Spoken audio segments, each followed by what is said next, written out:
Hello guys, कैसे हैं आप लोग। आशा अच्छी होंगे, आप लोगों की पढ़ाई अच्छी चली होगी। आप सब लोगों का एक बार फिर से आपके अपने ऑनलाइन प्लेटफॉर्म प्रयाग एकेडमी में बहुत बहुत स्वागत है। हम लोग उत्तराखंड अधीनस्थ सेवा चयन आयोग द्वारा आयोजित की जाने वाली एलटी परीक्षा के जो अनिवार्य प्रश्न पत्र है यानी कि पार्ट 1 के विषय में हम लोग पढ़ रहे थे। आज से हम शुरू कर रहे हैं इसके लिए एमसीक्यूज यानी कि टेस्ट की तरह ही, यानी कि आप लोग अपने आप को जान करके टेस्ट कर सकते हैं। तो एमसीक्यू अभ्यास प्रश्न है इसमें, तो शुरू करेंगे आज से और आपको लगभग मिलते चले जाएंगे ये। तो आप लोगों से रिक्वेस्ट है कि अभी तक चैनल में आप लोग नए हैं या अभी तक चैनल को सब्सक्राइब नहीं किया है तो प्लीज़ सब्सक्राइब कर लीजिए।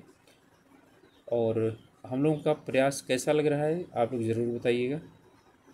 तो चलिए शुरुआत करते हैं। पहला प्रश्न है, गांधी जी की बुनियादी शिक्षा किन शैक्षिक सेटिंग से यानी टीचिंग से काफ़ी ज़्यादा प्रभावित थी। तो इनमें किससे ज़्यादा प्रभावित थी? तो हमारा इसमें प्रकृतिवाद, यथार्थवाद, व्यावहारिकतावाद और आदर्शवाद। तो किससे प्रभावित थी? आदर्शवाद से प्रभावित थी। गांधी जी आदर्शवाद को यानी कि फॉलो करते थे, बाकी और को वो फॉलो नहीं करते थे। अगला प्रश्न है, शैक्षिक प्रक्रिया के 3 घटक कौन कौन से होते हैं? तो शैक्षिक प्रक्रिया के 3 घटक होते हैं। ज़्यादा मैं ऑप्शंस नहीं पढ़ूँगा और जो है सीधा आप लोगों को समझाऊँगा। शिक्षक, छात्र और शिक्षा। शिक्षा को ही बोलते हैं क्या? करिकुलम, पाठ्यक्रम। ये 3 घटक हैं। निगमनात्मक विधि से शिक्षण क्या है? निगमनात्मक विधि से जो शिक्षण है वो है हमारा सामान्य से विशिष्ट, या विशिष्ट से सामान्य, या स्थूल से सूक्ष्म। तो ये सामान्य से विशिष्ट की ओर है। इसके बाद है औपचारिक शिक्षा का प्रमुख केंद्र कौन सा? तो औपचारिक का है हमारा समाज, परिवार, रेडियो, टेलीविज़न, सब। ठीक है। तो अनौपचारिक के कौन है? ये सभी हैं अनौपचारिक के केंद्र। अनौपचारिक का मतलब है जहाँ पर जाकर के शिक्षा एक साथ और एक समय में, निश्चित समय में एक पाठ्यक्रम में ना ली जाए। सीखने का अनिवार्य तत्व क्या है? पढ़ने की क्षमता, ब्राइट माइंड, जानने की प्रवृत्ति, या इनमें से कोई नहीं। तो सीखने के लिए जानने की प्रवृत्ति होना जरूरी है। किसी शैक्षिक संस्थान में प्रिंसिपल का क्या स्थान होता है? जो प्रिंसिपल होते हैं वो स्कूल के प्रबंधन का जो है ना हेड होते हैं, तो वो स्कूल के प्रबंधन का उनका कार्य होता है। बिना किसी विशिष्ट उद्देश्य से निश्चित अवधि एवं स्थान के अर्जित की गई शिक्षा को क्या कहा जाता है? ठीक है, तो उसे क्या कहते हैं? अनौपचारिक शिक्षा। जब निश्चित स्थान, निश्चित उद्देश्य, विशिष्ट उद्देश्य और निश्चित अवधि में यानी कि ली जाती है तो उसे बोलते हैं औपचारिक शिक्षा, जो स्कूल में ली जाती है। अनौपचारिक घर में, परिवार में, समाज में। शिक्षण की प्रकृति के बारे में निम्नलिखित में से कौन सा वाक्य सही है? यह निदानात्मक है या उपचारात्मक है? या निदानात्मक होने के साथ साथ उपचारात्मक भी है। उपरोक्त सभी कथन सही है। तो इनमें सभी कथन जो हैं वो सही हैं इसके। यदि कोई विद्यार्थी किसी कक्षा में फेल हो जाए तो उसके साथ क्या करना चाहिए? उसे सुधरने का मौका दिया जाना चाहिए और सुधरने के बाद अगली कक्षा में भेजा जाना चाहिए। यही वाला है। शिक्षण में पाठ्यचर्या संबंधी गतिविधियों का उपयोग क्यों किया जाता है? तो शिक्षण में पाठ्यचर्या संबंधी गतिविधियों का उपयोग किस लिए किया जाता है?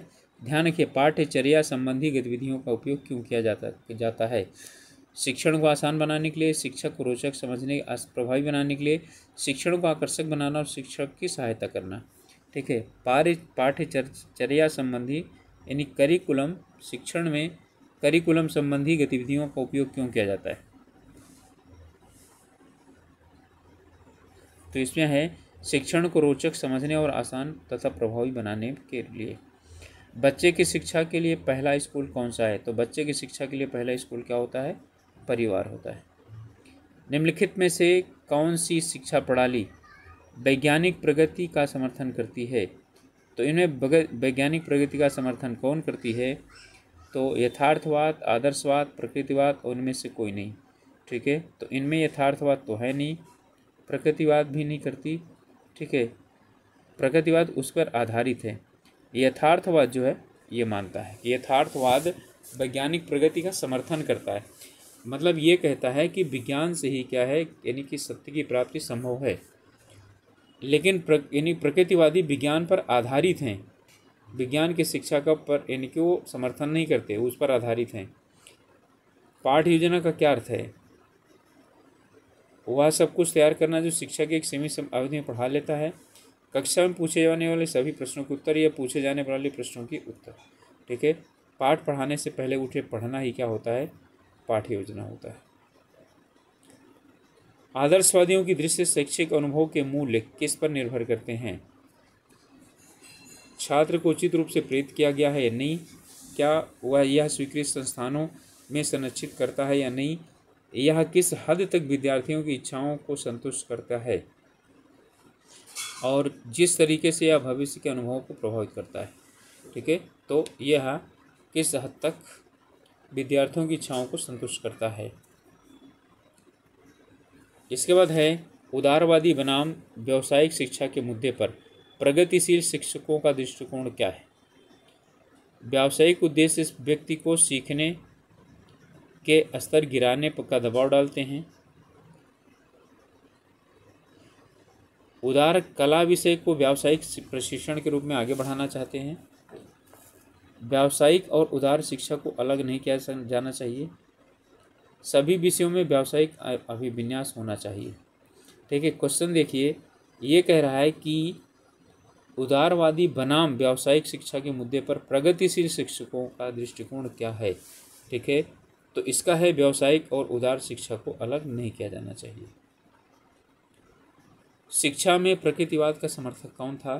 तो शिक्षा में प्रकृतिवाद का समर्थक जो था वो था हमारा रूसो। ठीक है, रूसो जो है प्रकृतिवाद का समर्थक था।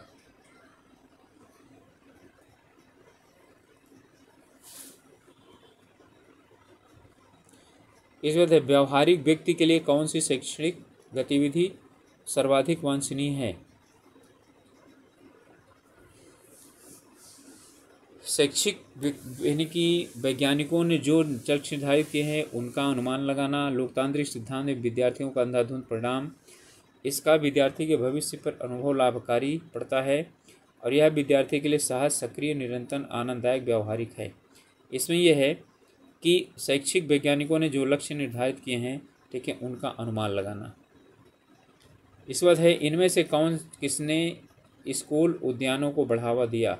Montessori, Dewey, Rousseau. ठीक है, तो इसमें हमारा या तो पहला तीसरा, केवल दो, केवल एक, पहला दूसरा और तीनों ने। ठीक है, तो इन्होंने क्या किया था? तीनों ने इसे यानी कि बढ़ावा दिया था। इसके बाद है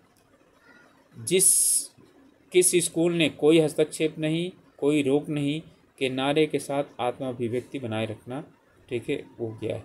ये प्रकृतिवाद का चरम रूप। प्रकृतिवाद का चरम रूप मानता है कि कोई हस्तक्षेप नहीं, कोई रोक नहीं विद्यार्थी के लिए। कौन सा दर्शन स्वरूप नहीं है? कौन सा दर्शन का स्वरूप नहीं है? यह ज्ञान यानी कि यह ज्ञान का विज्ञान है, विभिन्न दृष्टिकोणों का सामूहिक समूह है, सत्य की खोज का एक योजनाबद्ध प्रयास है, यह मनुष्य के रचनात्मक विचारों की समग्रता है।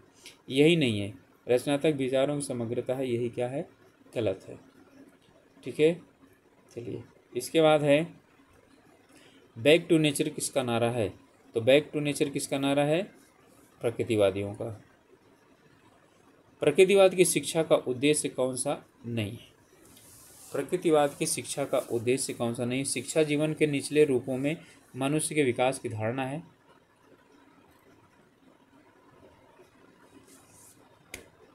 व्यक्ति या राष्ट्र को अस्तित्व के लिए संघर्ष तैयार करना, अस्तित्व सुनिश्चित हो सके। व्यक्तियों को अपने परिवेश के साथ सामंजस्य बिठाना और अच्छी तरह से अनुकूलित होने और सीखने में मदद करना। और है विद्यार्थियों में नैतिक और नैतिक मूल्यों का विकास करना, ये आदर्शवाद का है। इसमें यही है सी, अपने परिवेश के साथ सामंजस्य स्थापित करना और अच्छी तरह से अनुकूलित होना सीखना चाहिए। इसके बाद आता है किस स्कूल ने माना कि भगवान सभी चीज़ों को अच्छा बनाता है। भगवान सभी चीज़ों को अच्छा बनाता है। भगवान सभी चीज़ों को अच्छा बनाता है। मनुष्य हस्तक्षेप करता है और वे दुष्ट बन जाते हैं। ठीक है, तो ये कौन है? ये है प्रकृतिवाद। रूसो है, रूसो का कथन, मनुष्य स्वतंत्र पैदा हुआ और जो है यानी कि वो यहाँ जंजीरों में जकड़ा हुआ है। मानवीय व्यवस्थाएं मूर्खता और विरोधाभास का समूह हैं। ठीक है, तो मानवीय संस्थाएं विरोधाभास का यानी वो हैं। तो ये बर्नार्ड शॉ, रूसो, डीवी या जो है यानी कि रविन्द्रनाथ टैगोर।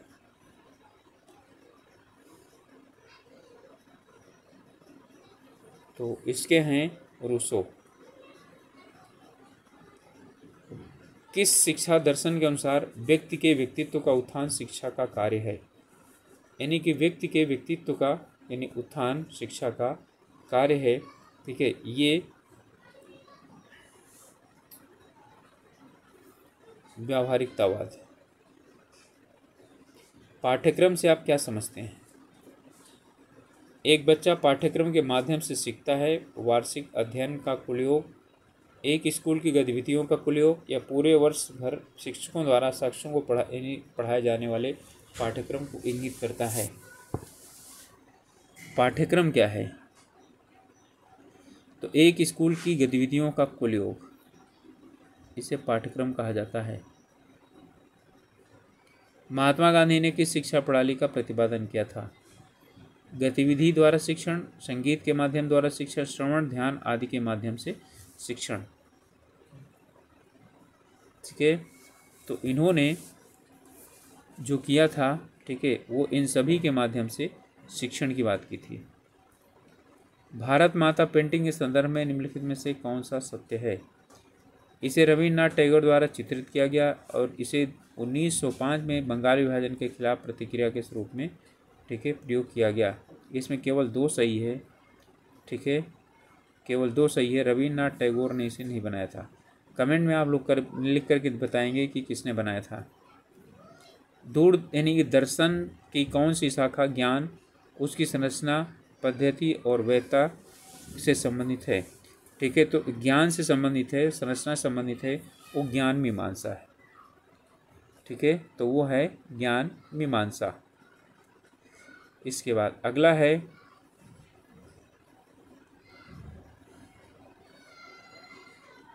किस स्कूल ने कहा बच्चे के प्राकृतिक आवेग बहुत महत्वपूर्ण है और अपने आप में अच्छे हैं? ठीक है, तो यहाँ पर है ये जैविक प्रकृतिवाद, यांत्रिक प्रवृत्तिवाद, भौतिक विज्ञान प्रकृतिवाद और रोमांटिक प्रकृतिवाद। कह रहा है बच्चे के प्राकृतिक आयोग बहुत ही क्या हैं, यानी कि महत्वपूर्ण है और अपने आप में अच्छे हैं। तो ये जैविक प्रकृतिवाद है। ठीक है, इसे जैविक प्रकृतिवाद ने ये कहा है। देखिए यहाँ पर जितने प्रकृतिवाद, यांत्रिक प्रकृतिवाद यंत्र को ज़्यादा महत्व देते हैं, मानव को यंत्र मानते हैं। जैविक प्रकृतिवाद मानता है कि मनुष्य जो है ना जन्म से ही वो अपने गुण लेकर के आता है। भौतिक विज्ञान प्रकृतिवाद का मतलब है कि भौतिकता पर आधारित है। रोमांटिक प्रकृतिवाद, ठीक है, रोमांटिज्म पर है। शिक्षा की उत्पत्ति क्या है? तो शिक्षा की उत्पत्ति, ठीक है, ई और ड्यूके से हुई है। ई और ड्यूके से हुई है शिक्षा की उत्पत्ति।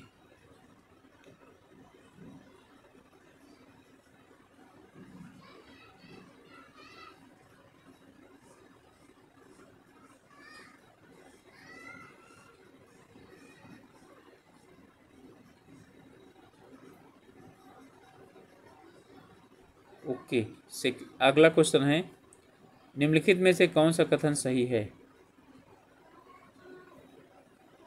शिक्षा एक कला है, शिक्षा एक विज्ञान है, शिक्षा कुछ हद तक कला है और कुछ हद तक विज्ञान है। ठीक है, तो हमारा उत्तर हो जाएगा डी।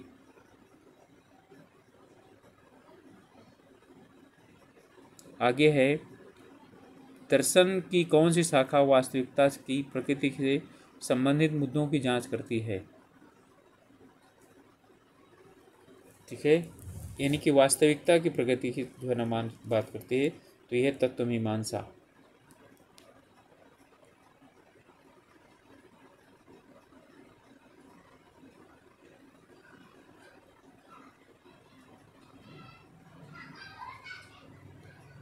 अगला प्रश्न है,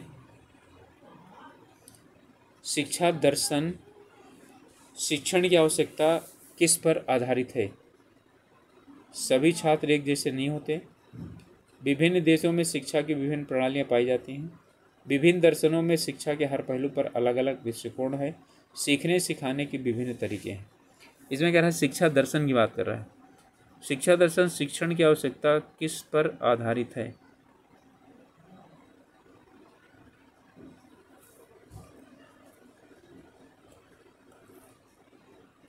विभिन्न दर्शनों ने शिक्षा के हर पहलू पर अलग अलग अपने दृष्टिकोण स्थापित किए हैं।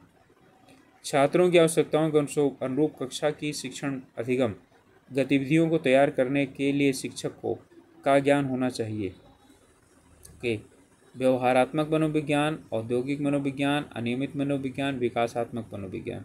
ठीक है, तो इसके लिए क्या होना चाहिए? विकासात्मक मनोविज्ञान की अपनी जानकारी आवश्यक है। आदर्शवाद के अनुसार शिक्षा का लक्ष्य क्या है? तो इसका शिक्षा का लक्ष्य है नैतिक मूल्यों का विकास। आदर्शवादी के अनुसार नैतिक मूल्यों का विकास जो है वो शिक्षा का इस वजह से। अस्तित्ववादियों के अनुसार शिक्षा का उद्देश्य क्या है? मानवतावादी और मानववादी आत्मबोध, व्यवहारिक जीवन के अनुकूल वस्तुनिष्ठ ज्ञान, बाहरी दुनिया की अच्छी समझ। ठीक है, तो इसमें है कि मानवतावादी और मानववादी आत्मबोध।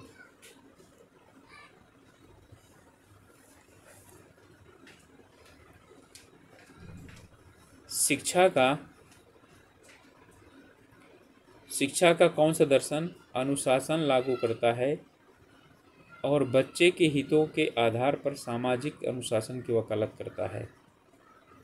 यानी सामाजिक वकालत, यानी सामाजिक प्रकृतिवाद, आदर्शवाद, व्यवहारिकतावाद, उपरोक्त में से एक से अधिक। ठीक है, तो इसमें जो है यानी कह रहा है कि कौन सा दर्शन अनुशासन लागू करता है और बच्चे के हितों के हित पर सामाजिक अनुशासन की वकालत करता है। सामाजिक यानी उसकी करता है, तो ये हो जाएगा व्यवहारिकतावाद।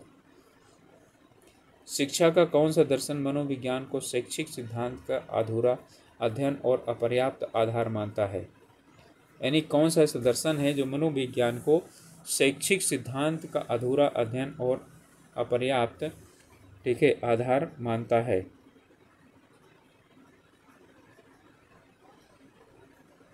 तो इसमें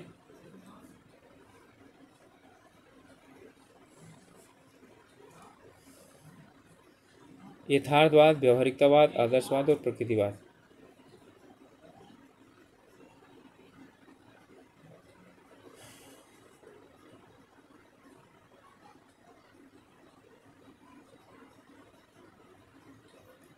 आपका व्यवहारिकतावाद जो है इसे नहीं मानता है। यही मानता है ना कि सामान्य जो यथार्थवाद है, सामने जो यानी उपस्थित है वही सब कुछ है। निम्नलिखित में से कौन सा आदर्शवादियों के शैक्षिक लक्ष्यों की योजना में फिट नहीं बैठता? शरीर की देखभाल, नैतिक मूल्य, कौशल, आत्माभिव्यक्ति। ठीक है, तो इसमें कौन सा आता है? ठीक है, शरीर की देखभाल भी है, नैतिक मूल्य भी है और आत्माभिव्यक्ति है, कौशल नहीं है इसमें।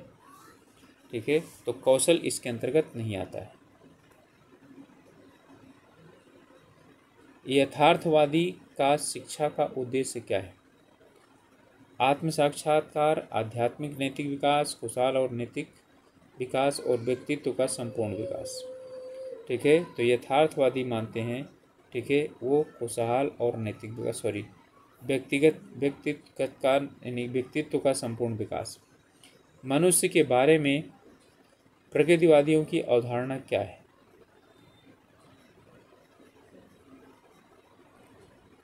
तो मनुष्य के बारे में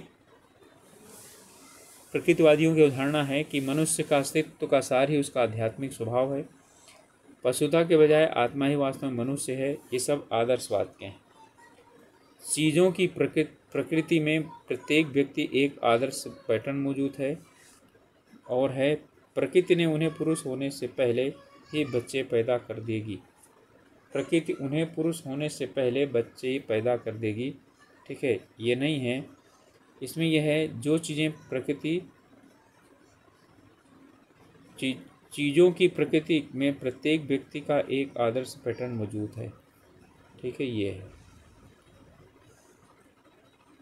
शिक्षा दर्शन के किस विद्यालय ने शिक्षण की परियोजना पद्धति की वकालत की?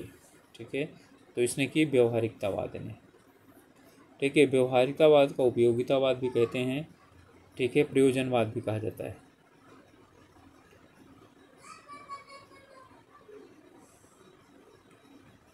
शिक्षा की योजना में शिक्षण की खेल विधि पर बल दिया गया।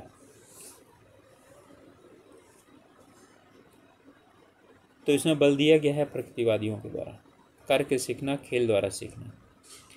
प्रकृति के बारे में कौन सा सही नहीं है? प्रकृतिवाद के पुनर्जागरण काल के पतित मानववाद के खिलाफ एक प्रतिक्रिया, पुनर्जागरण काल के पतित मानववाद के विरुद्ध एक प्रतिक्रिया, शिक्षा में परिष्कार कृत्रिम और दिखावटीपन के खिलाफ प्रतिक्रिया, और है पुस्तकों और भाषाई रूपों के मात्र अध्ययन के विरुद्ध। ठीक है, दी गई प्रतिक्रिया। ठीक है, इसमें जो है यानी कि कौन सा सही नहीं है, तो इसमें देखिए पतित मानववाद की बात नहीं कर रहा, पुनर्जागरण काल के पतित मानववाद के खिलाफ प्रतिक्रिया, ये नहीं है। किसने कहा सामान्य अभ्यास को उलट दें और आप हमेशा सही काम करेंगे? ठीक है, तो ये क्या हो जाएगा? रूसो हो जाएगा। ओके, इसके बाद है धार्मिक शिक्षा की पुरजोर वकालत की जाती है, तो ये व्यवहारवाद आदर्शवाद के द्वारा की जाती है। इस निम्नलिखित में से आदर्शवादियों के बारे में क्या कहा जाता है? वे ब्रायर से संतुष्ट हैं, उन्हें गुलाब पसंद है। वे ना तो ब्रायर से संतुष्ट हैं ना गुलाब से। वे गुलाब और रियां दोनों को क्या करते हैं? चाहते हैं। ठीक है, वे ना तो ब्रायर से संतुष्ट है और ना ही गुलाब से।